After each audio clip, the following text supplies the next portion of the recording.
धनबाद में एक बार फिर ईटीवी की खबर का बड़ा असर हुआ है। पीएमसीएच में पुलिस हिरासत में इलाजरत पूर्व मंत्री समरेश सिंह के गायब रहने के मामले में 6 पुलिसकर्मियों को सस्पेंड कर दिया गया है। दरअसल सरकारी काम में बाधा पहुंचाने के आरोप में धनबाद कोर्ट ने समरेश सिंह को 14 दिन की न्यायिक हिरासत में भेजा था, लेकिन तबियत बिगड़ने पर समरेश सिंह को पीएमसीएच में भर्ती कराया गया। इसी दौरान शौच के नाम पर समरेश अस्पताल से बिना सूचना के करीब 7 घंटे तक गायब रहे थे। इस मामले में ईटीवी की खबर पर धनबाद के एसएसपी ने बड़ी कार्रवाई की है। कॉलेज है, कोमोड नहीं है, पखाना को बंद करके पी जाए क्या?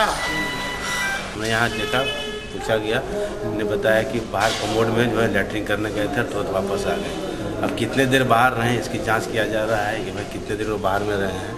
ये तो बता रहे थे गए बाहर में कोमोड का लैट्रिन नहीं थे, इस कारण से ले गए लैट्रिन करा के। देखा जा रहा है कहाँ पर ये लोग कहीं पर अराइवल डिपार्चर दिए हैं, कब बाहर निकले उसको देखा जा रहा है, फिर बता।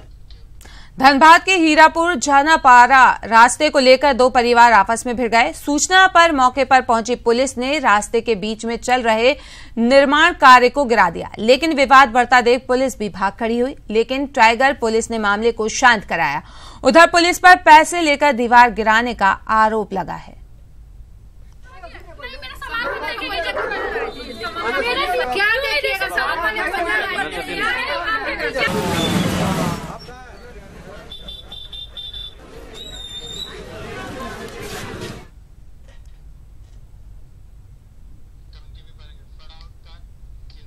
झारखंड विधानसभा के शीतकालीन सत्र का आज दूसरा दिन है। दूसरे दिन सरकार सदन में अनुपूरक बजट पेश करेगी। वहीं इस दौरान विपक्ष सरकार को कई मुद्दों पर घेरने की कोशिश करेगी। विपक्ष अनुपूरक बजट के साथ साथ जनहित से जुड़े अन्य मुद्दों पर सरकार को घेरने की कोशिश करेगा। कांग्रेस जहां सत्र की अवधि छोटा रखने के लिए सरकार को घेर सकती है, तो वहीं सत्ता पक्ष चुम्बन कांड पर विपक्ष पर प्रहार कर सकती है।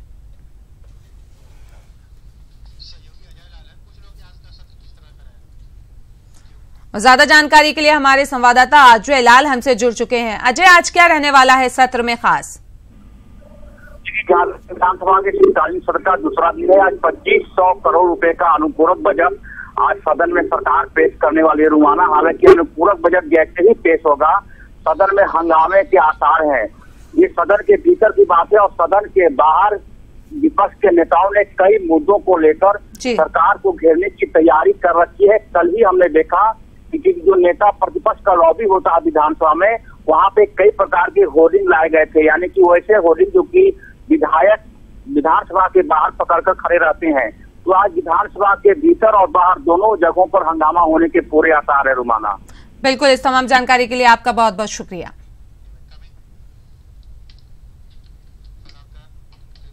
रांची में मंगलवार को सीएम आवास में एनडीए विधायक दल की बैठक हुई, जिसमें शीतकालीन सत्र को लेकर रणनीति पर मंथन किया गया। बैठक में सदन को शांतिपूर्ण चलाने को लेकर रणनीति बनी। साथ ही सवालों का जवाब देने के लिए मंत्रियों को पूरी तैयारी के साथ सदन आने को कहा गया। वहीं विपक्ष से भी सदन चलाने में सहयोग की अपील की गई। वहीं एनडीए विधायक दल की बैठक में मंत्री लुइस मरांडी ने पार्टी फंड के लिए 5 लाख का चेक बीजेपी प्रदेश अध्यक्ष को सौंपा। काफी मैंने ओपन हार्ट कहा उन्होंने कि भाई देखिए, अगर आप सही में इस सत्र का, इस 4 दिवसीय सत्र का अगर आप सदुपयोग चाहते हैं, आप सहयोग करें। ठीक है, विरोध करिए, आप जेल में जाइए, जो संवैधानिक प्रक्रिया है उसके तहत आप कर सकते हैं, किंतु हाउस चलने ही नहीं देंगे। अब बाहर निकल के कहेंगे कि लघु सत्र है, छोटा सत्र है, सत्र का अवधि और बढ़ाया जाए। जो आपके पास अवेलेबल डेज है, कार्य दिवस, आप उसका सदुपयोग करिए। और 4 दिन का सत्र है। माननीय मुख्यमंत्री जी ने सभी माननीय सदस्यों से कहा है कि प्रत्येक सदस्य सदन के अंदर उपस्थित रहेगा, चाहे वो विपक्ष के सदस्य पूछे या सत्ता पक्ष के पूछे, मंत्री तैयारी करके आए और सारे प्रश्नों के उत्तर ठीक ढंग से दे, ताकि माननीय सदस्य संतुष्ट हों। साथ ही सत्ता पक्ष होने के कारण यह भी दायित्व बनता है कि सदन शांतिपूर्ण ढंग से चले और इसमें विपक्ष का भी सहयोग जरूरी है। सदन चले, सत्ता पक्ष एकदम तैयार है, आप सार्थक चर्चा करें विपक्ष, हम एक एक बात का उत्तर करने के लिए तैयार हैं। और हम ये भी चाहते हैं कि 3 दिन का ये जो सत्र है, अगर सेकेंड सप्लीमेंट्री भी एक हेल्दी डिस्कशन करना चाहते हो, भले उसमें भी रात में 11-12 बजे, तो मुख्यमंत्री जी ने कहा है कि हम तब तक सदन चलाने के लिए तैयार रहेंगे। झारखंड में अब मेयर, डिप्टी मेयर और नगर परिषद अध्यक्ष उपाध्यक्ष का चुनाव अब दलीय आधार पर होगा। मंगलवार को कैबिनेट की बैठक में इस संशोधन को मंजूरी दी गई है। अब नगर निकाय चुनाव में क्षेत्र की बाध्यता भी समाप्त हो गई है। कैबिनेट में कुल 13 मामलों पर मुहर लगाई गई है, जिसमें सरकार ने रांची, दुमका रांची के बीच एयर सेवा के लिए कंपनियों को रीजनल एयर कनेक्टिविटी के तहत रियायत देने की घोषणा की है। इस मार्ग पर बुक नहीं होने वाली कुछ सीटों का किराया सरकार भुगतान करेगी। वहीं कैबिनेट की बैठक में दुमका, हजारीबाग और पलामू में खुलने वाले मेडिकल कॉलेज के लिए 187 पद सृजित करने का फैसला लिया गया है। विमानन मंत्रालय भारत सरकार के द्वारा एक योजना प्रायोजित है, रीजनल कनेक्टिविटी स्कीम। इस स्कीम के तहत झारखंड सरकार ने रांची, दुमका रांची के बीच में आरसीएस फ्लाइट्स के परिचालन हेतु सीट अंडरराइटिंग की व्यवस्था की है, जिसकी स्वीकृति मंत्रिपरिषद द्वारा प्रदान की गई है। तो ये तीनों मेडिकल कॉलेजेस में ये 187 पोस्ट अलग अलग डिपार्टमेंट में professor, associate professor, assistant professor और ट्यूटर के ऐसे पोस्ट है जो जिनका सैंक्शन दिया गया है। पाकुड़ में चुंबन प्रतियोगिता पर घमासान रुकने का नाम नहीं ले रहा है। चुंबन प्रतियोगिता को लेकर हर कोई जेएमएम विधायक साइमन मरांडी, स्टीफन मरांडी की आलोचना कर रहा है। राजनीतिक दलों ने प्रतियोगिता के आयोजक को आदिवासी समाज का अपमान बताया है। बीजेपी ने तो विधायक साइमन मरांडी और स्टीफन मरांडी का पुतला तक फूंका है और साइमन मरांडी को गिरफ्तार करने की मांग की है। वहीं इस प्रतियोगिता को लेकर छात्र संगठनों में भी खासा गुस्सा है।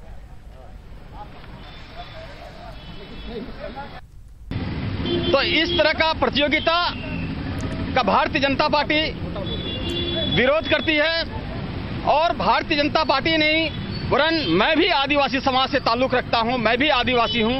आदिवासी समाज में भी इस तरह का प्रचलन नहीं हुआ है, तो इसीलिए हम लोग उसका विरोध, घोर विरोधी करते हैं। क्या उसको इस तरीका का जो दोनों विधायक हैं और जेएमएम से जुड़े हुए हैं और ये लोग कहीं ना कहीं इस तरीका का हम लोग के आदिवासी बीच में भ्रम फैलाने का काम कर रहे हैं, हम लोग कतई बर्दाश्त नहीं।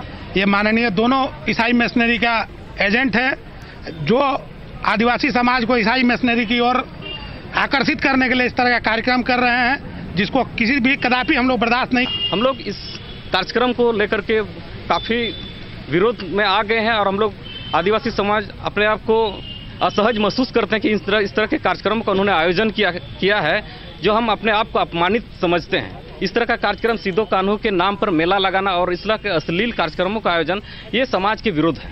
और जो पिछले दिनों साइमन मरांडी जी ने जो वहाँ पर चुंबन प्रतियोगिता रखी, ये आदिवासी समाज में इस तरह का कल्चर नहीं है, ये इस तरह का संस्कार नहीं है।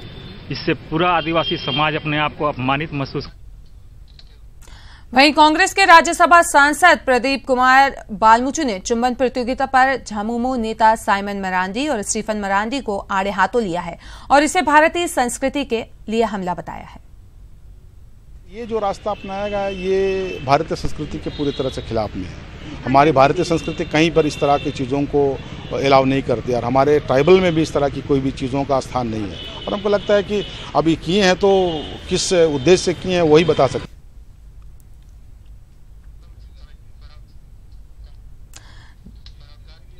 धनबाद जिला बीजेपी कार्यालय में मंगलवार को सहयोग राशि संग्रह कार्यक्रम का आयोजन हुआ। मौके पर सांसद, मेयर, पार्टी के जिला अध्यक्ष समेत कई कार्यकर्ता मौजूद थे। कार्यक्रम के पहले दिन दर्जनों कार्यकर्ताओं ने पार्टी के खर्च के लिए अपनी ओर से सहयोग राशि चेक के माध्यम से दी।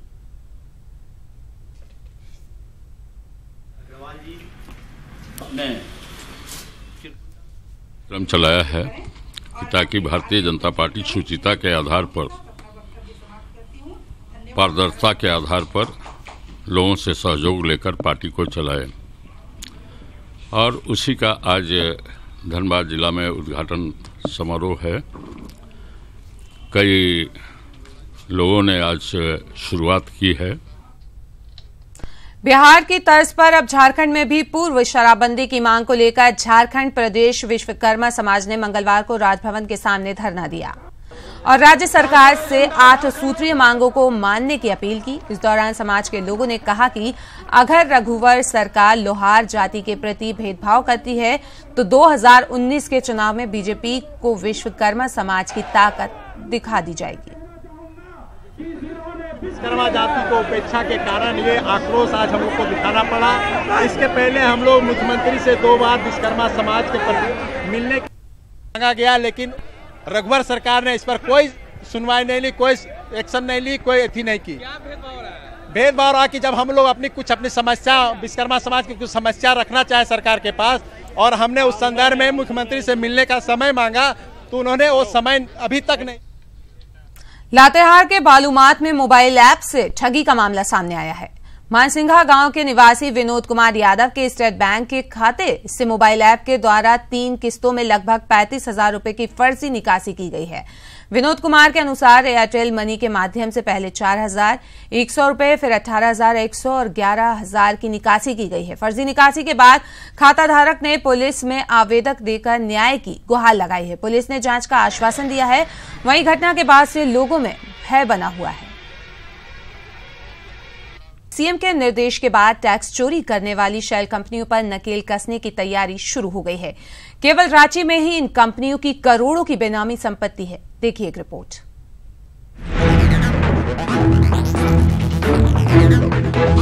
केंद्र के नक्शे कदम पर चलकर झारखंड सरकार भी ऐसे सैकड़ों कंपनी पर नकेल कसने जा रही है जिसका कोई अता पता तो नहीं है, लेकिन फर्जी कामों के आधार पर सरकारी सुविधाओं का लाभ ले रही है।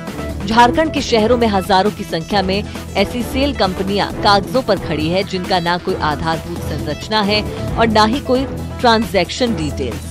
यही नहीं, इन कंपनियों द्वारा ब्लैक मनी बचाने का काम धड़ल्ले से किया जा रहा है। लिहाजा सरकार 150 ऐसी कंपनियों को चिन्हित कर कार्रवाई करने का मन बना चुकी है। 150 के करीब कंपनियां उसमें नामित थी। हम लोगों ने इस संदर्भ में जिला स्तर पे एडीएम लॉ एंड ऑर्डर को नोडल पदाधिकारी बनाया।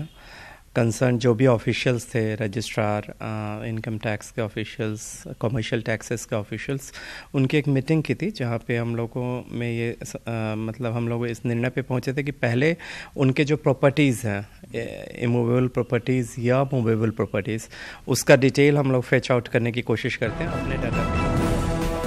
इन कंपनियों की चल और अचल संपत्ति की जांच के लिए आयकर विभाग व कमर्शियल टैक्स तथा सेल टैक्स डिपार्टमेंट को जिम्मेदारी दी गई है।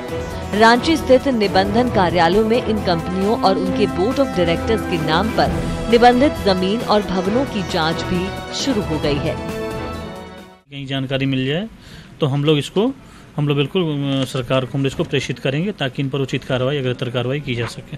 150 कंपनियों का लिस्ट आया, कुछ उसमें अभी तक मिला है नहीं? अभी तक तो बिल्कुल नहीं मिल पाया, लेकिन हम लोग उसको बहुत डिटेल में खोज रहे हैं। हम लोग इसमें थोड़ा समय लग रहा है हम लोगों को, और लेकिन खोज कर निकालें। अगर कुछ मिलता है तो हम लोग, अभी तक कुछ नहीं मिल पाया है, अगर कुछ मिलता है तो इसको हम लोग कार्रवाई करेंगे। सरकार की सख्ती के बाद अगर इन कंपनियों की अवैध संपत्ति तक सरकार पहुंचती है तो इन कंपनियों के काले कारनामों की पोल खुलेगी।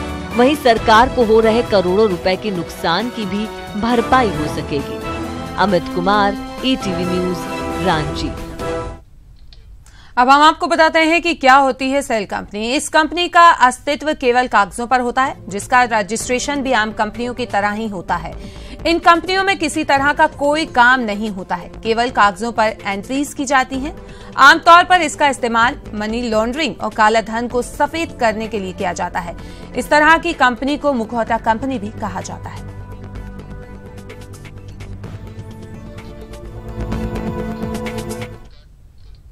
आदिवासियों के हितों का हवाला देकर बिहार के 2 टुकड़े किए गए। झारखंड को बने हुए 17 साल बीत चुके हैं, लेकिन क्या वाकई विकास हुआ है? जानने के लिए देखिए हमारी ये रिपोर्ट।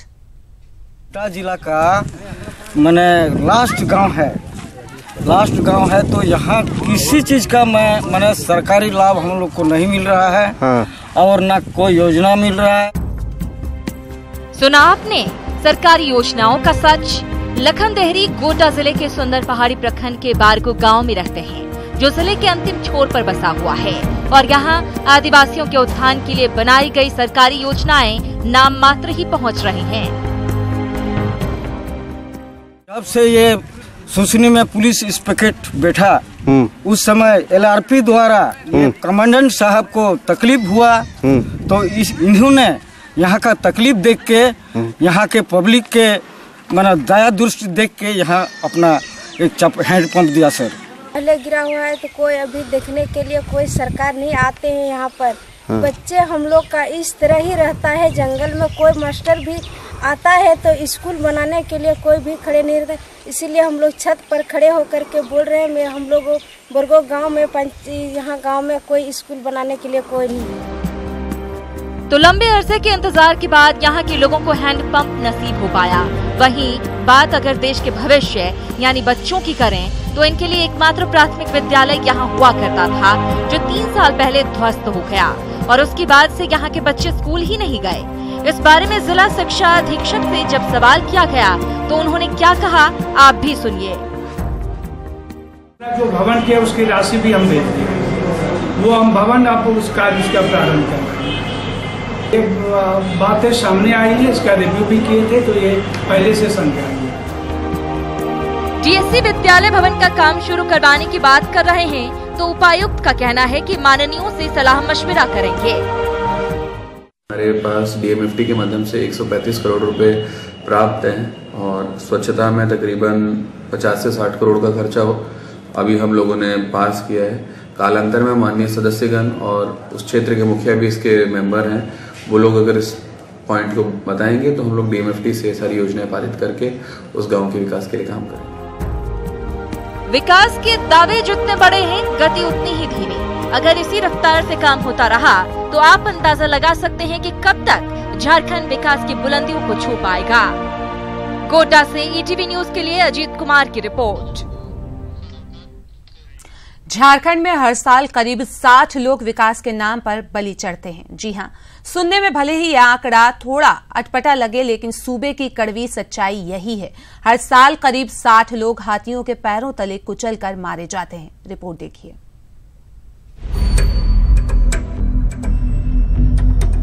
झारखंड में जंगली हाथी सिर्फ लोगों की जान ही नहीं ले रहे हैं, बल्कि बड़े पैमाने पर लोगों का आशियाना भी उजाड़ रहे हैं। आलम यह है कि जंगल से सटे गांव के लोग दहशत में जीते हैं। रात में हाथियों का झुंड आकर कब घर को तहस नहस कर दे, किसी को पता नहीं होता। लगभग 60 लोगों की जान हाथियों के द्वारा जाती है। जंगली हाथियों की वजह से होने वाले नुकसान को देखें तो औसतन हर छठे दिन एक शख्स जंगली हाथियों का शिकार होता है। हर साल सैकड़ों लोग हाथियों के हमले में घायल होते हैं। पिछले 7 सालों में 60,000 परिवार को हाथियों ने नुकसान पहुंचाया है। कई बार खदेड़ने के दौरान हाथी मारे भी जाते हैं। झारखंड में हाथियों के इस कहर के पीछे विकास को बड़ी वजह माना जाता है। मसलन mining, canal, trench, rail line और हाईवे ने सैकड़ों मील तक फैले जंगलों को छोटे छोटे टुकड़ों में बांट दिया।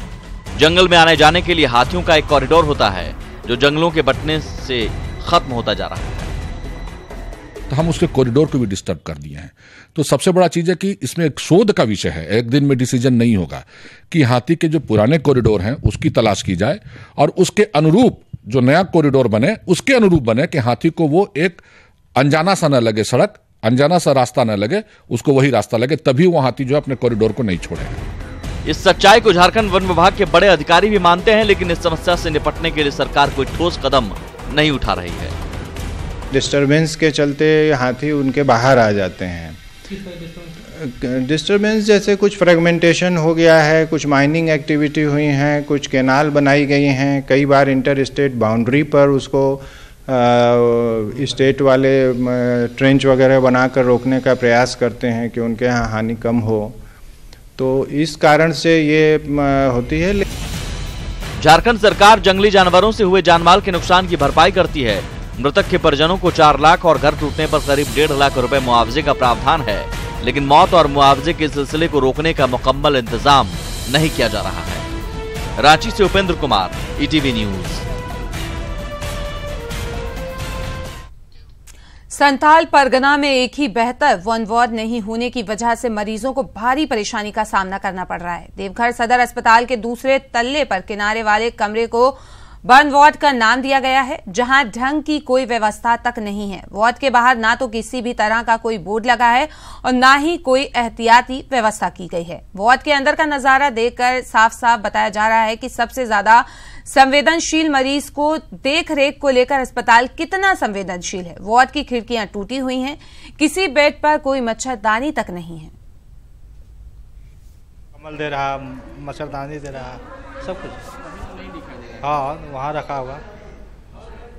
वार्ड में है तो एक स्पेशल स्टाफ प्लस उसका मैनेजमेंट सब अलग रहता है। एक ही वार्ड से दोनों कंसल्ट हो जाता है। हमने दवाई देना, सुई देना, एक ही स्टाफ सब देते हैं, करते हैं। हाँ वहाँ बहुत बड़ा होगा तभी तो भेजते हैं सर, हम तो देखे नहीं हैं। बहुत सारे इमरजेंसी ज़रूरत पड़ती है उसमें, जो कि यहाँ उपलब्ध नहीं है। इक्विपमेंट की ज़रूरत पड़ती है। जो हायर सेंटर है, जहाँ जैसे बोकारो में बहुत बढ़िया हायर सेंटर है, सैनिटेशन बहुत बढ़िया मेंटेन होता है और प्रॉपर केयर होता है। तो हम देखे हैं कि 50% से ज़्यादा जले हुए लोगों को वहाँ जब भेजा गया है तो अच्छे हो गए। झारखंड के सीएम रघुवर दास ने फिल्म निर्माण में फिल्म निर्माताओं और कलाकारों को पूरी मदद देने का भरोसा दिलाया है। सीएम ने कहा है कि झारखंड में कानून व्यवस्था बेहतर हुई है और प्रदेश की फिल्म नीति की चर्चा हर तरफ है। झारखंड में बॉलीवुड की आने वाली फिल्म नास्तिक की शूटिंग चल रही है। फिल्म के कलाकार अर्जुन रामपाल और मीरा चोपड़ा ने रांची में सीएम रघुवर दास से मुलाकात की। साथ ही झारखंड सरकार की कार्यशैली और प्रदेश के आकर्षण लोकेशन की भी जमकर तारीफ की। इस मौके पर सीएम के प्रधान सचिव संजय कुमार और सचिव सुनील वनवाल समेत फिल्म के अन्य कलाकार भी मौजूद रहे। शहर में आया हूँ जहाँ पर हिस्ट्री बहुत है, नेचर बहुत है और कल्चर बहुत है, एक डिस्टिंक्ट स्टाइल है। तो उनके साथ काम करने में बहुत मज़ा आएगा। यहाँ के बहुत सारे कलाकार हैं जो जुड़े हुए हैं हमारी फिल्म के साथ ही। बहुत आज की लड़की है, बहुत ही मॉडर्न है और आजकल की लड़कियाँ जैसे सोचती हैं, एंटरप्राइजिंग है, काम करना चाहती है, अपने पति का टाइम भी चाहती है, वो अब बैलेंस लाइफ जीना चाहती है। वो घर में बैठ के सिर्फ घर में बैठ के बच्चे नहीं पालना चाहती। सो या she is right today's women.